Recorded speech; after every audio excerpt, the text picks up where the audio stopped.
चाहे सुख हो, चाहे दुख हो, चाहे क्रोध हो, चाहे वासना, हम हर चीज़ बांटना चाहते हैं। यही हमारे 4-5 भाव कुछ ऐसे हैं जिनको कि जिसके कारण कि हम मनुष्य और जीव जंतुओं से अलग हैं। दोस्तों, कभी कल्पना कीजिएगा कि यदि आप इन भावनाओं को नहीं बांट पाते हैं तो क्या स्थिति होगी। खास करके हम अपना सुख और दुख तो बांटना ही चाहते हैं, परंतु अपना क्रोध भी बांटना चाहते हैं। हम चाहते हैं कि जब हम क्रोधित हों तो हम किसी पे अपना क्रोध निकालें। ऐसे ही सुख और दुख का है दोस्तों। आपको बहुत अच्छा लग रहा है तो आप चाहते हैं कि जो भी आपको अच्छा लग रहा है वो आप दूसरे के साथ शेयर करें, दूसरे के साथ साझा करें। ऐसे जब आप दुखी होते हो तो आप चाहते हैं कि आप अपना दुख दूसरे के से बांट करके अपना दुख को कुछ कम करें। परंतु दोस्तों, यदि आप उस दुख को या सुख को ना बांट पाएँ तो कितनी घुटन होगी, कितनी बदनसीबी होगी कि आप दुखी हैं और आप अपना दुख किसी को बता नहीं पाते हैं। एक बात और बताऊंगा दोस्तों कि हम चाहे किसी से अपना सुख और दुख बांट पाएँ चाहे नहीं बांट पाएँ, परंतु हम ये चाहते हैं कि लोग जानें कि हम खुश हैं या चाहे कि हम दुखी हैं। हम ये चाहते हैं कि वो हमारी इस फीलिंग को समझें कि हम अभी दुख में चल रहे हैं और हम अभी सुख में चल रहे हैं, हम बहुत खुश हैं। हमें तब एक तरह से संतुष्टि मिलती है यदि दूसरे को हमारा दुख और सुख दिखाई दे रहा है। चाहे वो हमारा सुख दुख बांट पाए चाहे नहीं बांट पाए, परंतु हम चाहते हैं कि वो समझे कि हमें गुस्सा आ रहा है, हमें अच्छा लग रहा है, हमें बुरा लग रहा है। तो हम अपनी ये सारी जो भावनाएं हैं ये बांटना चाहते हैं। आप लोगों में जिन्होंने थोड़ा किताबें ज़्यादा पढ़ी होंगी, उन्होंने मैस्लो की एक थ्योरी पढ़ी होगी कि पहले हम अपनी बेस नीड्स पूरी करते हैं, यानी कि पेट की, शरीर की, खाने की जो हमारी जो ज़रूरतें हैं वो हम पूरी करते हैं। और इस तरह से होते होते होते होते हमारी जो फीलिंग्स होती हैं, जैसे कि प्यार की, क्रोध की, काम की, हम चाहते हैं उनकी भी पूर्ति हो। तो यानी कि हमारी जो नीड्स होती है इस तरह से क्रम पे होती है, पहले शरीर की और लास्ट में अंततः इस तरह से बढ़ते बढ़ते एक पिरामिड बनता है। और हम ये कहते हैं कि लास्ट नीड्स जो हमें पूरी करनी होती है वो मोक्ष की होती है। यानी कि मोक्ष की के बारे में सोचना ये बहुत बात की बातें हैं। पहले हम अपने शरीर की नीड्स पूरी करते हैं, फिर इसी तरह से हम नाम, सम्मान, इज़्ज़त, प्यार, पैसा की हमें ज़रूरत होती है। तो यहाँ पर जो मैं बात कर रहा हूँ वो बात कर रहा हूँ मैं अपने सुख और दुख की। तो जैसे कि मैंने बताया कि सबसे ज़्यादा ज़रूरी चीज़ जो हमारे लिए है वो है सुख और दुख को बांटना, दूसरे के साथ शेयर करना, या ऐसा कि दूसरा समझ पाए कि हम अभी खुश हैं या दुखी हैं। पर दोस्तों, देखना क्या स्थिति होगी जब आप किसी को जता नहीं पाते, किसी को बता नहीं पाते कि आप खुश हो, आप दुखी हो। एक घुटन का सा एहसास होता है। आप देखना, शायद कईयों का अनुभव भी होगा। सपोज़ आप बहुत खुश हैं, लेकिन जिस कारण से, जिस वजह से आप खुश हैं, यदि आप वो किसी को बता ना पाएँ, ज़रूरी नहीं कि जिस वजह से आप खुश हों दूसरा बंदा उस वजह को जान करके वो भी खुशी का अनुभव करे। हो सकता है आपकी खुशी पर उस दूसरे बंदे को जलन हो सकता है आपकी खुशी पर उस दूसरे बंदे को गुस्सा आए। जैसे कि सपोज़ आपको कोई पर्टिकुलर खाना पसंद आता है, सपोज़ आपको मांसाहार पसंद आता है, आपको बहुत अच्छा लग रहा है, आप किसी से शेयर करना चाहते हैं कि यार मेरा मांस खाने की इच्छा हो रही है, परंतु जिससे आपने वो खुशी शेयर कर दी हो सकता है वो बिल्कुल विरोधी हो इस बात का। ऐसे ही यदि आपको कोई लड़का या कोई लड़की बहुत पसंद आती है, परंतु आपके घर वालों को वो लड़का या वो लड़की पसंद नहीं आती है, आपको उस लड़का या उस लड़की की कंपनी, उस दोस्त की कंपनी बहुत पसंद आती है, परंतु आपके घर वालों को उस लड़के की कंपनी पसंद नहीं आती, उस लड़की की कंपनी पसंद नहीं आती। आपको ये पता है कि अगर आप उस लड़के या उस लड़की के बारे में बताओगे तो क्या प्रतिक्रिया आपके घर वालों की या आपके दोस्तों की होगी। तो अब आप बताइए, क्या आप ये शेयर कर पाएंगे अपने उन शुभचिंतकों से, अपने दोस्तों से, अपने रिश्तेदारों से, अपने अड़ोसी पड़ोसी से, घर वालों से? नहीं कर पाओगे। तो मैं यही कह रहा था कि ये एक तरह की बदनसीबी है कि आपको जो चीज़ अच्छी लग रही है आप किसी को वो शेयर नहीं कर पा रहे हैं, आपको घुटन होगा। यदि ऐसे ही आपको वो चीज़ पसंद आ रही है जो किसी और को पसंद ही नहीं आ रही है, वो इंसान आपको पसंद आ रहा है जो किसी को पसंद ही नहीं आ रहा है, तो बताइए क्या करेंगे आप?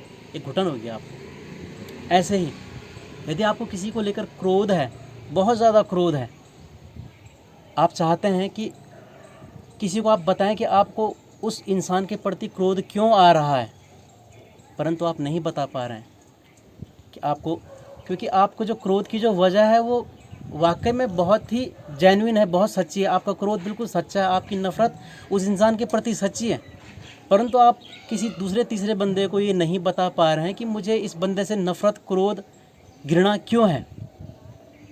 आपको लगता है कि यदि मैं अपनी नफ़रत इस इंसान के बारे में दूसरे को बताऊंगा तो हो सकता है या तो मुझे ईर्ष्यालु, जलनखोर समझे, या मेरे प्रति अपना रवैया चेंज कर दे।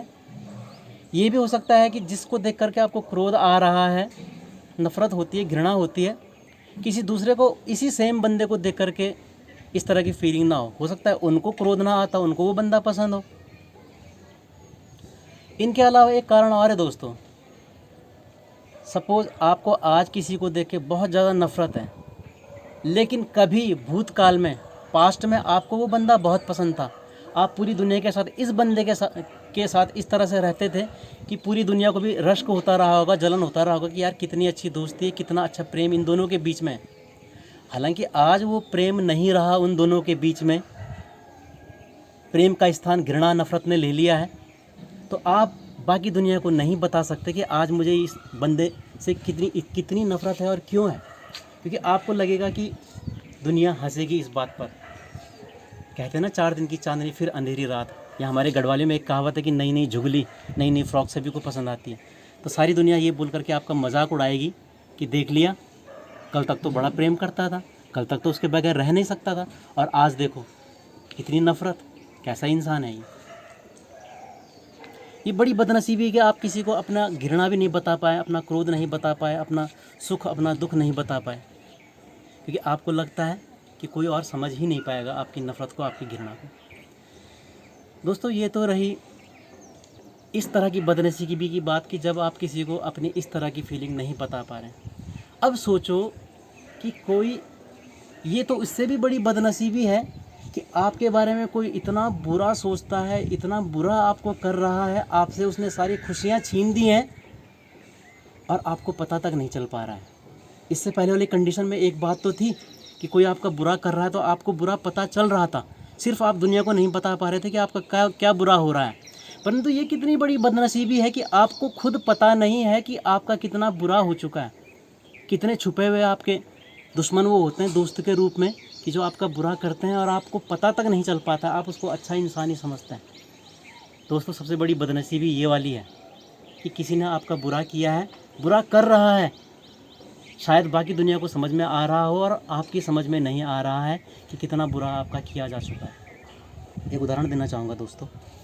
जैसे कि पहले की फिल्में आती थी, पहले की फिल्मों में आप देखते थे कि कोई एक विलन हुआ करता था, उसको किसी परिवार से बदला लेना होता था, या कोई एक डाकू लुटेरा होता था, वो किसी के यहाँ डाका डालता था, उसके परिवार के सारे सदस्यों को मार देता था जान से, और सिर्फ एक दो या जुड़वा बच्चे बच जाते थे उस घर में।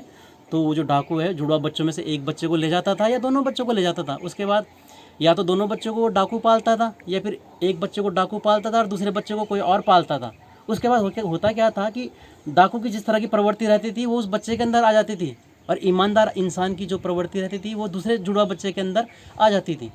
कहने का तात्पर्य मेरा दोस्तों ये है कि जिस बच्चे के माँ बाप को या जिस बच्चे के बाप को उस डाकू ने मार दिया है, जब वो बच्चा बड़ा होता है उसको पता ही नहीं रहता है कि उससे क्या छीना जा चुका है।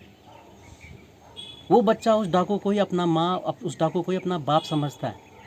उसको लगता है कि जितना लालन पालन जिस तरह से इस डाकू ने मेरा किया था उस तरह से कोई नहीं कर सकता था। उसको ये कहानी पता ही नहीं रहती है कि उससे उसका बाप छीना जा चुका है। किस तरह का लालन पालन उस डाकू ने किया होगा, किस तरह का उसका अपना बाप कर सकता था, उस बच्चे को ये पता ही नहीं है। और कई बार तो इससे भी बुरा होता है दोस्तों, उस बच्चे के अंदर इतनी नफ़रत अपने बाप के प्रति भरी जा चुकी रहती है कि उस बच्चे को पता ही नहीं है कि उसका क्या बुरा हो चुका है। तो दोस्तों, जैसे मैंने कहा कि जब आपको पता है कि आपका क्या बुरा किया जा रहा है, ये एक लेवल है आपकी बदनसीबी का। इससे ख़राब लेवल जो है, आपको पता ही नहीं है कि आपका क्या बुरा किया जा चुका है। कभी कल्पना कीजिएगा, कभी सोचिएगा कि आपको पता नहीं है कि आपके साथ जो खड़ा है कायदे से वो आपके साथ नहीं है। आपका सबसे ज़्यादा बुरा उसी ने उस डाकू की तरह किया है जिसने कि आपके बाप को मार दिया।